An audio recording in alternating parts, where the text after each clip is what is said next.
Welcome to Farm Focus. I'm Dennis Morris. Pocahontas native and Iowa Soybean Association President Kurt Syndergaard participated in 2 trade missions to the Far East. We recently caught up with him to understand more about his visits.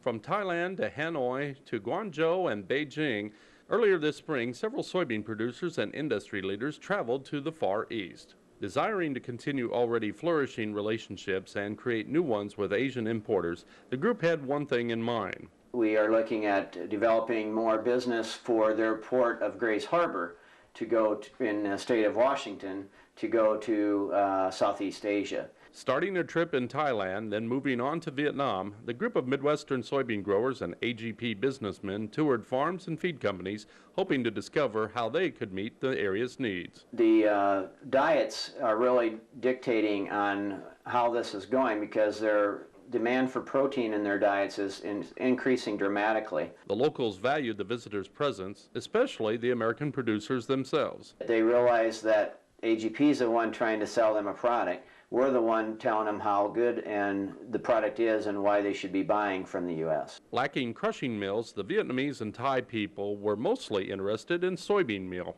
And they're really saying that they're going to be willing to pay the price for those type of beans, especially now with the shortages that we're seeing.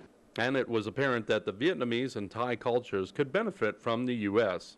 Syndergaard says his impression of the area was more than he expected. However, the region still has a long way to go. As we went farther south, the developed form of their livestock as well as their feed mills and so forth really increased. However, things were still primitive at best. He witnessed a much different scene in China. Well, if you didn't know you were in a communist country, I don't know that you could, if you were just dropped there and not told where you're at, I don't know that you'd know what country you were in. And with 80% of large overhead cranes in China, the cities were expanding, the apartment, huge high-rises were expanding. Capitalism is booming in China, and so is the need for American soybean products, but not only for human consumption. Their diets are actually going to more of a meat-based protein and using that soy protein through the livestock. Overall, Chinese production of soybeans is low, which makes the market ripe for American producers.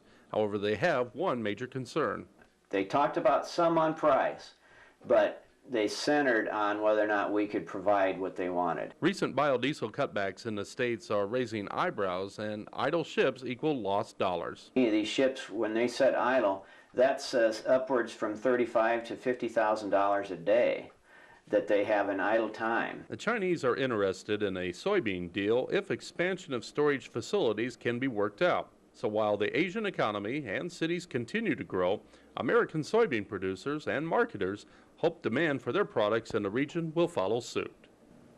And soybean trade talk aside, Syndergaard says despite being in the Far East for over a couple of weeks, he was still able to dine regularly on fine U.S. cuisine from KFC and McDonald's. So he didn't miss out on home quite as much. That's going to do it for us. Thanks for joining me today on today's Farm Focus. And for more information regarding these and other farm news stories, visit kmeg14.com and click on Farm Focus. I'll be back next Friday.